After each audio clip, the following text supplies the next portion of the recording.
Hello. We are here today with Bente. Bente, will you say your last name for me? My English, I have a hard time with the Norwegian. Yes, it's strange. It's Bente Høybakk. Hobak. Yeah. Bente Hobak. Even though we've been friends for years, it's still challenging for make sure I get your name right there. So Bente is I'm here with Bente today, and I wanted to tell you a little bit about her, and then I get to ask her a question, um, astrological question that I'm really excited about. So Bente teaches. Um, she is an intuitive guide, astrologer, and a conscious channel. She teaches, guides, and supports individuals in reconnecting to their true self by transforming fear into love. We are free to create and live the life of our wildest, heartfelt dreams. Throughout her working life, she has had one foot in the corporate world and one in the spiritual, always with a deep compassion for and interest in seeing the unique potential in every human being. She has a master's degree in business administration and has worked for several years as a leader and senior advisor in the human resources field of recruitment, leadership support, and strategy development. Since 2018, she has devoted herself to the inner work of following her heart and creating her life from within, while also supporting and guiding her fellow human beings on their journey of aligning their life to the truth of who they are. So we are having a conversation today about the conjunction of Jupiter and Neptune in Pisces, which is happening on April 12th, 2022. So just coming up pretty soon. So this is a really important shift in our consciousness that Bente has shared she shared some of this with me in the reading that she did for me the other day. And we wanted to dive in a little bit more in this area, because this is such an important conjunction and important shift for us as humans and on our planet.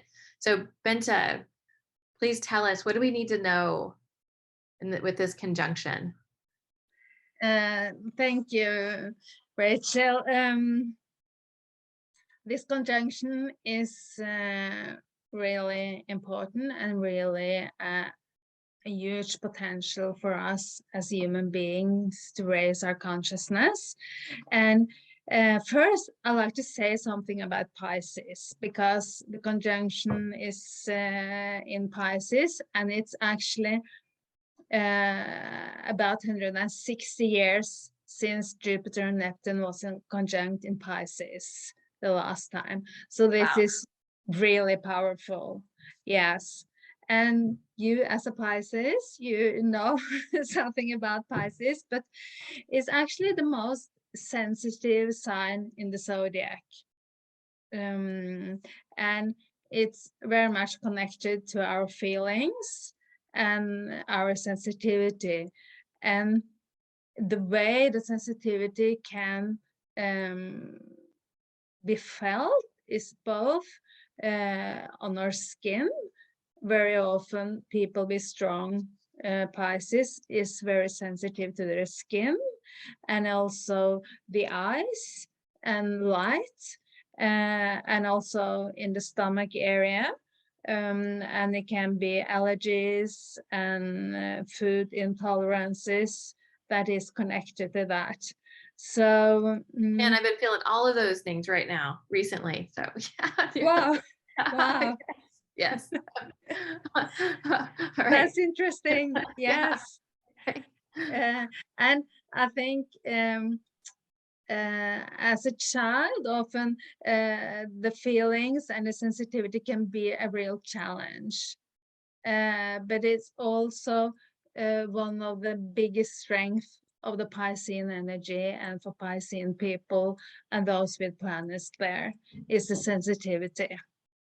So learning to use that, and also because they are very open and perhaps can lack boundaries, So learning to protect oneself and learning to take care of oneself is very important. And very often Piscean people, and it's not only those born in Pisces, but those with strong influence on the Piscean energy, they feel that the world can be very harsh and difficult to live in. So the downside of Pisces can be drug abuse, abuse of food, escapism, because they find it too difficult to be here in the physical. But there's also a very deep longing for where we come from our original, our heartfelt, our soul connection, and for another world, the non-physical. So the Pisces relates to everything that is not tangible, not the non-physical realm. So, and it can be nature, it can be music, arts, meditation, yoga, everything that opens up our consciousness to sense and see beyond the physical realm. So that in short is something of the Piscean energy, and it's also this spiritual side of us that is contained with within this energy. You're saying that I'm, as a Pisces, I will feel this more, but as a humankind, this is for all of us. Yes, and that's what's interesting now, because there is two planet in Pisces that contain this conjunction.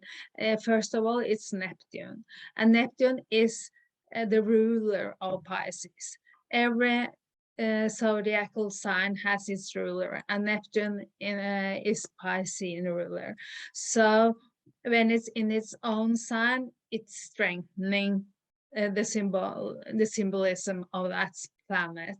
So Neptune came into Pisces for a couple of months in 2011, but it went into Pisces in 2012. And a lot of us, including myself, my spiritual journey was enhanced at that point. Yes, it was the very important time for me when I chose to go even deeper into my spiritual side. So that started in 2012, and and Neptune, because it goes very slowly, is there still. So the spiritual journey for many people have been strengthening since that time. And now with Jupiter coming up to align with Neptune, and Jupiter expands everything it touches. So it's an expansion of our intuition, our sensitivity, our spiritual search, and our longing for our soul connection. Wow, beautiful. Yeah. So, and let me just think. And also, I think this is related to our collective opening of the heart. And that can seem very nice and very beautiful, but in opening to our heart, we are also opening to our vulnerability and of painful memories and experiences. So this is also about opening up to experiences that have been painful to us. And places in ourselves where we have been wounded, where we feel that our boundaries have been neglected, and we may have been taken advantage of. So, and it's also the places where we might have felt as a victim. So meeting those places in us with compassion is crucial. So the Jupiter-Neptune conjunction is also about compassion. Compassion for ourselves and compassion for others. And I believe that the war in Ukraine is helping us to open up our hearts. It's so painful to see and witness what is happening there. And my heart goes out both to the Ukrainian people and the Russian people, because they haven't chosen what is happening right now. So, but it's, I think, seeing the suffering is activating different things in us. Yes, yes. In the way that it triggers what it reminds us of, so that we have a chance to bring that up into the open in ourselves as well.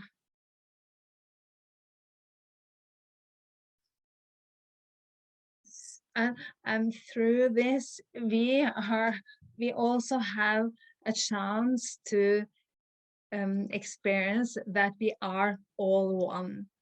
Wow. Wow, that's exciting. Yeah. There's we are not separate. Yes. There's some beauty at the end of all of that, at the other side of all of that vulnerability and pain, the pain of love. Yes. Pain of loving so much and feeling the suffering across the world. Here in the US, it's across the world at least, but yeah. And even though you are across the world from Europe, you're really connected to it, and the US is really supporting. Everyone is affected by this. And again, with the Pisces, there is actually no boundaries anymore. Yeah, it's wow. But whatever happens there affects Europe, is affecting the whole world with the food supplies, gas supplies.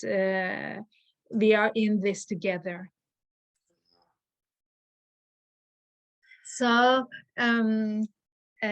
another theme with this Jupiter-Neptune conjunction is how to expand the feeling of compassion into the world, how to raise the energies, because now there is a lot of fear in the world.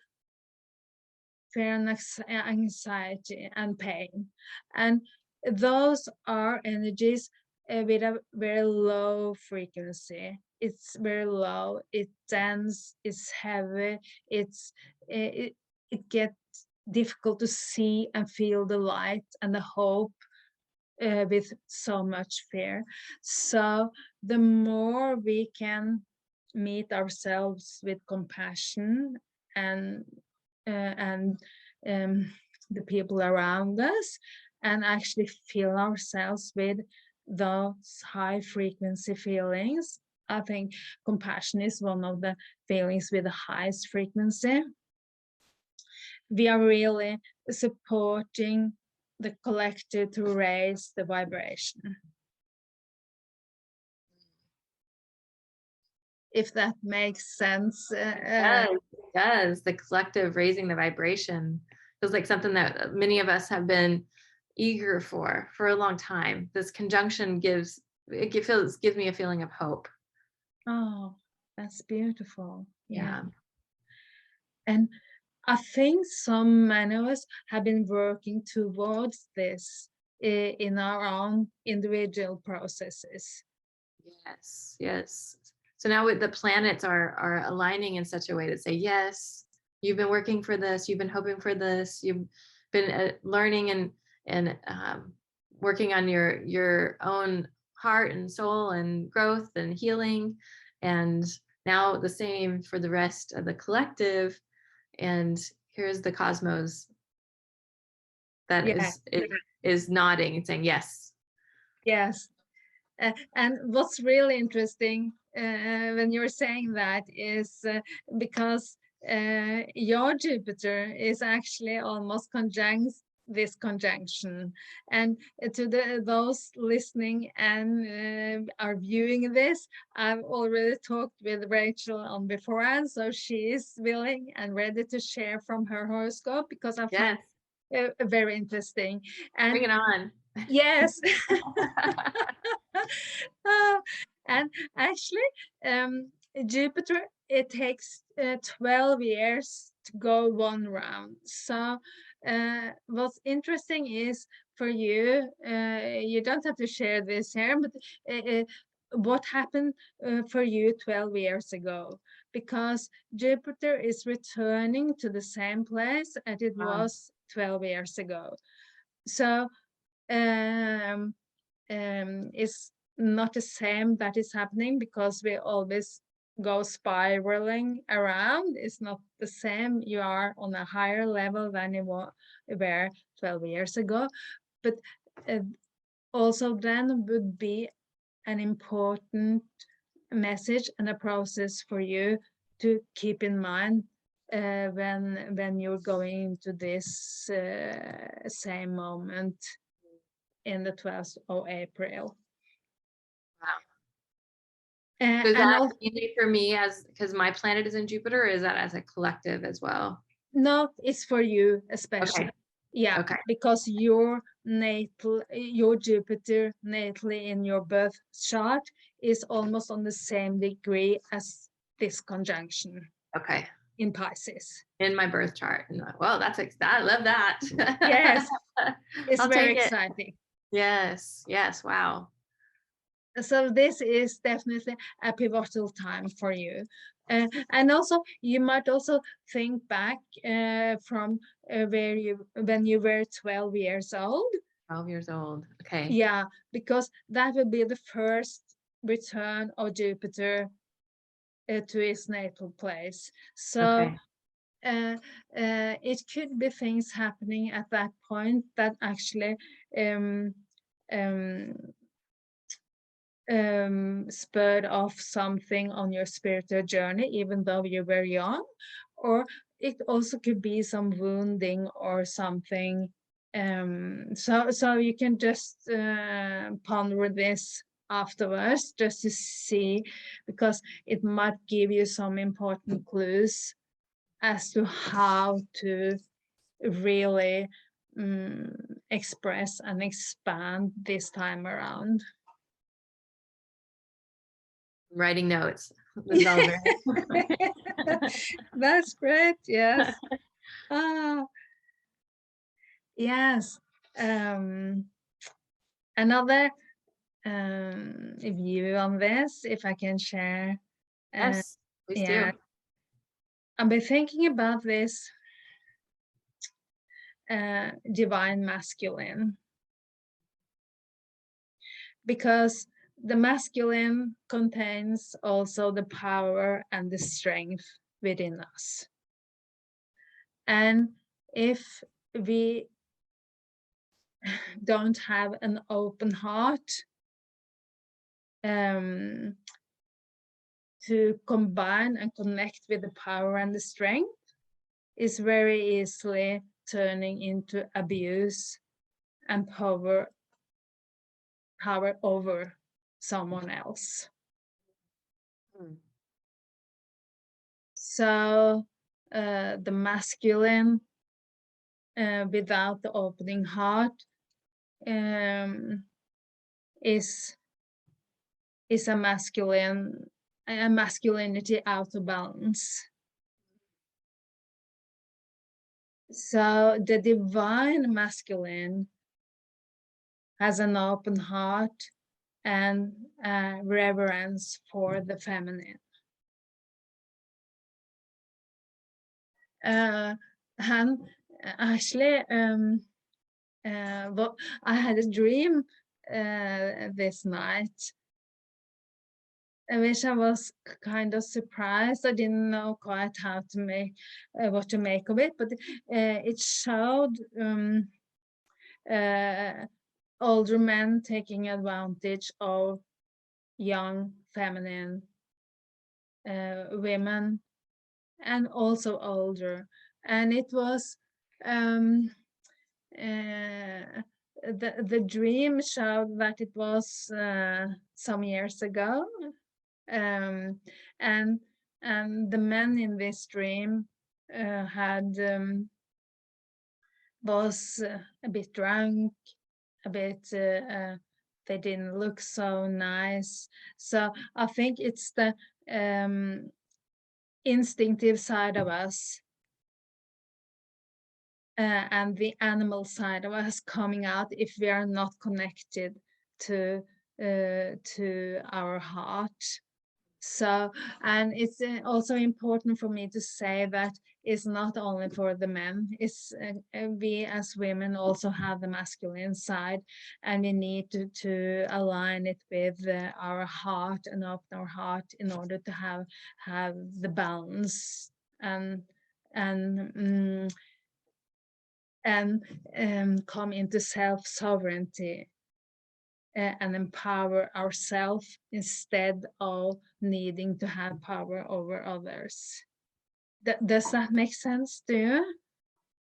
I think so. So you're saying, as a part of this time is looking out for the being aware of the masculine, and where it's in the divine masculine within all of us, and where there's the parts that are in the power over.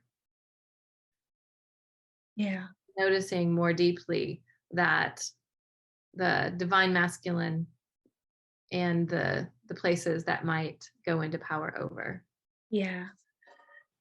And I think if we are not allowing our vulnerable sides to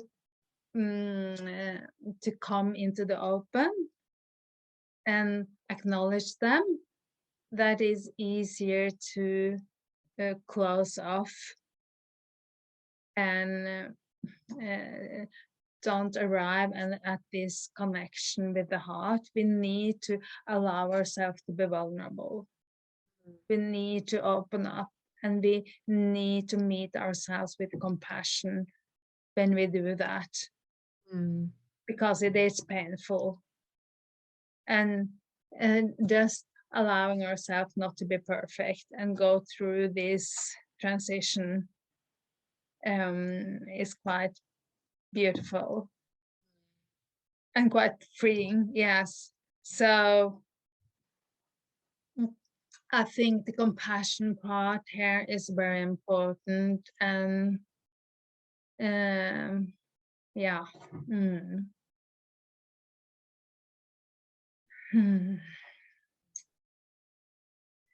I wonder if there is anything I want to add to this. Yes, just looking at my notes. Since this is the first time we're doing this Yes, conversation, yes. we are a bit new in the game, so Yes, feeling our way through it. yes, it takes some practice. That's right.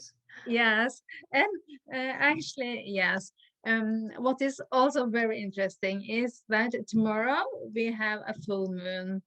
And Tomorrow. Okay. yeah, so it's very important that we're doing this conversation today. And the full moon is in Virgo, and Virgo is the opposite sign of Pisces. Oh, wow. Yeah. So, and in order to really find the highest and best expression of a sign, you need the sign on the opposite side to Wow. balance. Wow. So the moon is with this big conjunction ahead, the moon is giving it balance. The moon is just right, going, okay, here I am. Yeah. Balance it all. Yeah. Virgo. Yes. Because Pisces, as I know as a Pisces, can get in the spiritual realms and can get kind of scattered with all the things. Mm. And then the moon and Virgo being like, oh, here I am. Yes. Validity. Yeah. And when you talk about this scatteredness, Pisces also have this boundless well of inspiration. And there is no limits. It's just, and that's both positive and also can be a challenge, but it's really a well of inspiration, ideas, and yes, that we really need at this time. But Virgo shows us how to ground this energy, how to make the most of this energy here on Earth, because Virgo is an Earth sign. So how can we be able to manifest this here on this, in this realm? And also the degree of this full moon is almost at the same degree, a few degrees away from the conjunction in the 12th of April. So now this is really coming together. So how to be able to manifest the Piscean energy here on Earth is very much finding a way to serve others in practical ways. Okay. Yeah. So, or a practical and a physical way, so that you can actually find an outlet for the feelings, the compassion, the sensitivity, the inspiration, how to find an outlet without stifling it, or yeah, so it can be healing of wounds, in returning to health, because Virgo is also very much related to health. So Virgo helps us creating routines in our daily lives to support our health.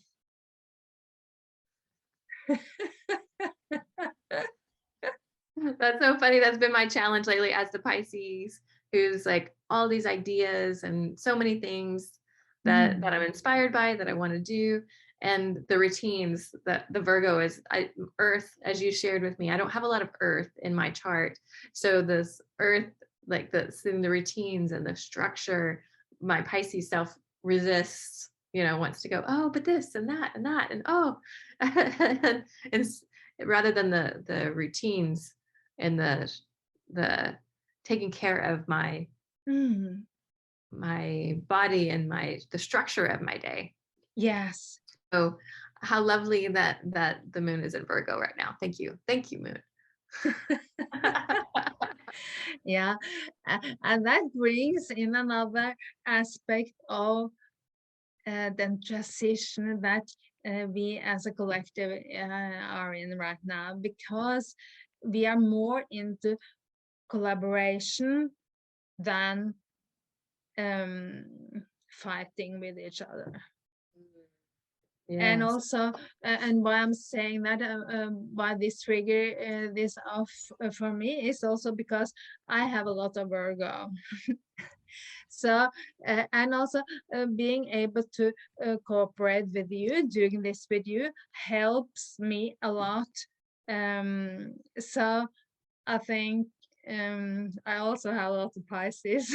So Well, I need the Virgo. That helps me too, to be in balance with your Virgo.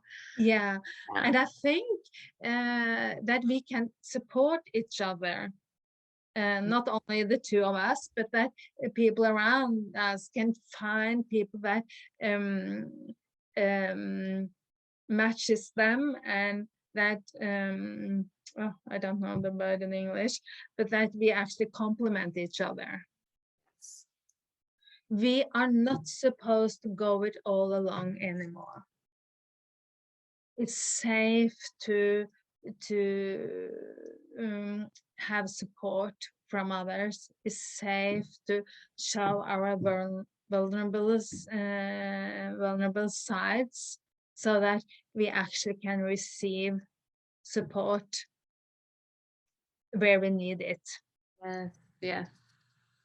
And to me, it is not about being a victim, not being able to, but actually acknowledging our strength and come together to support each other in that endeavor.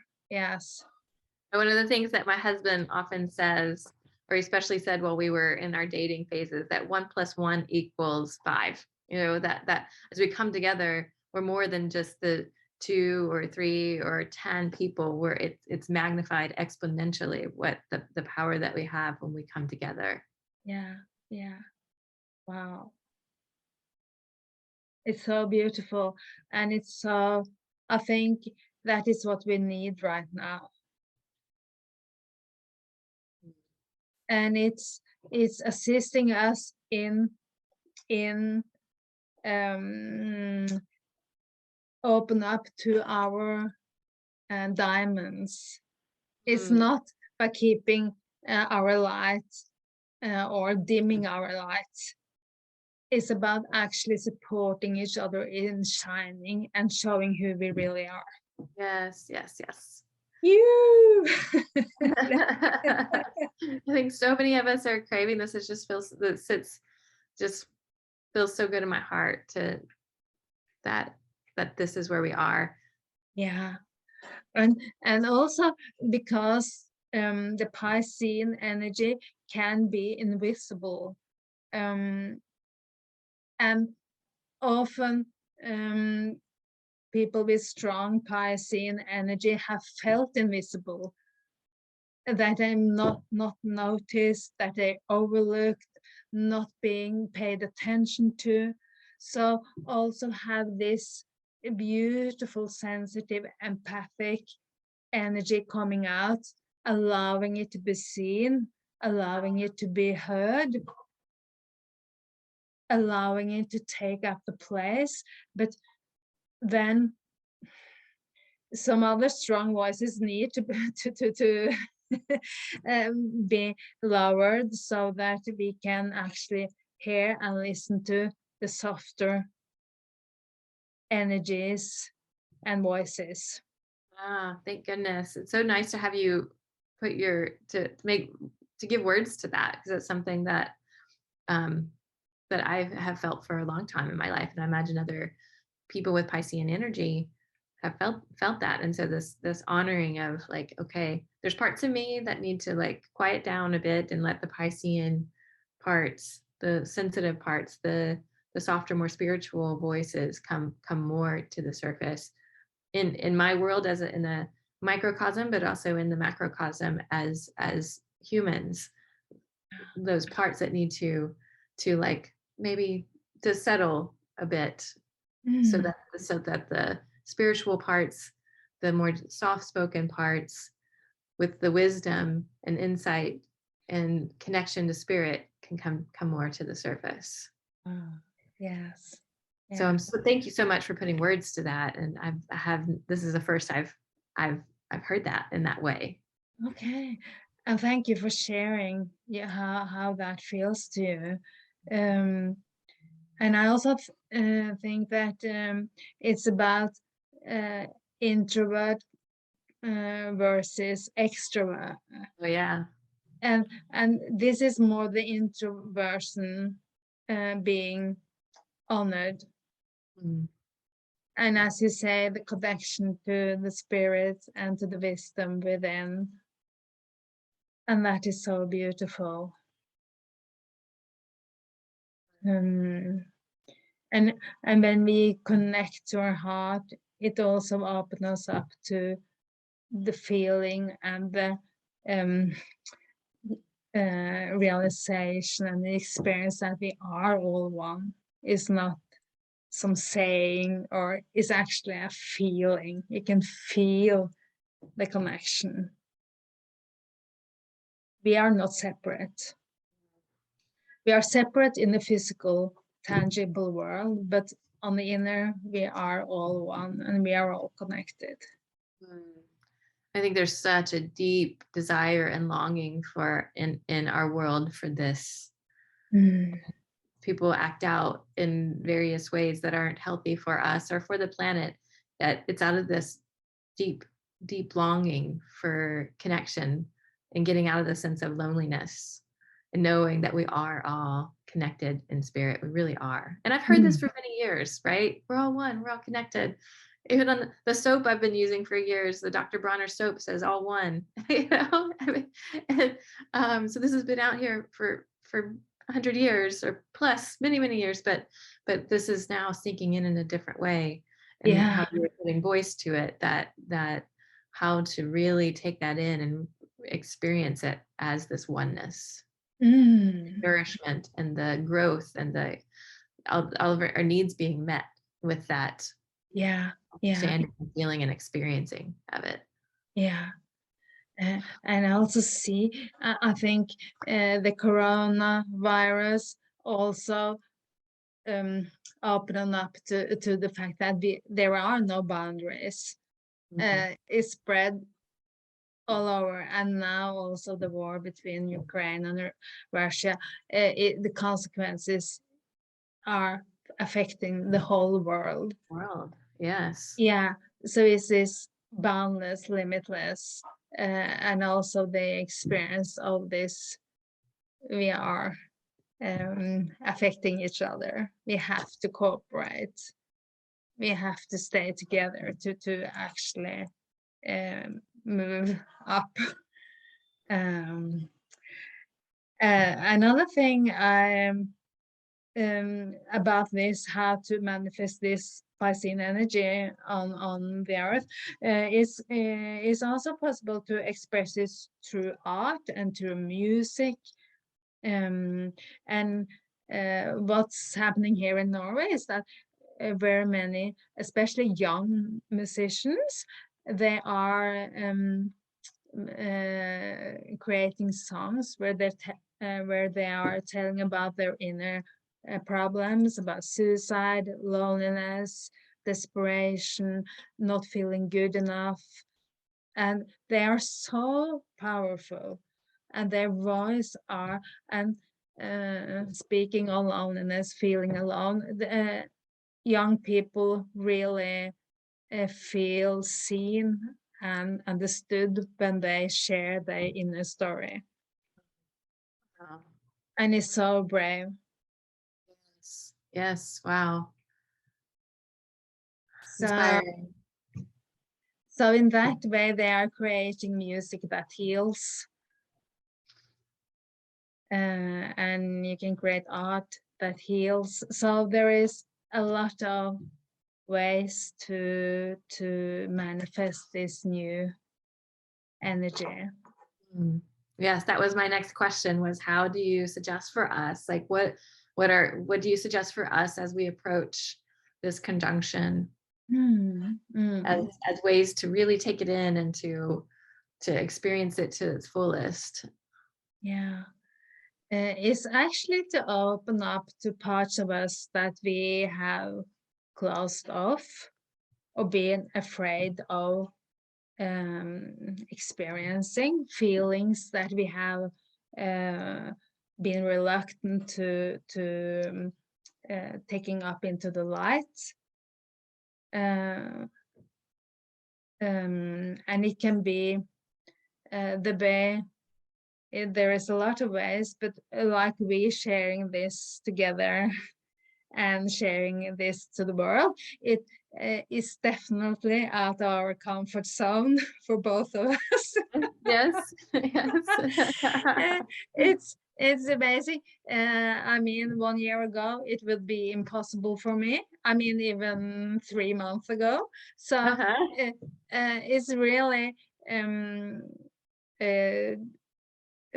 having the courage to dive into the unknown, to the scary parts, but find somebody you can do it with. For example, it really helps. That is supportive. Yes. This made such a difference in partnering with you to connect in this way, to fulfill what I think has been in both of our hearts for a long time.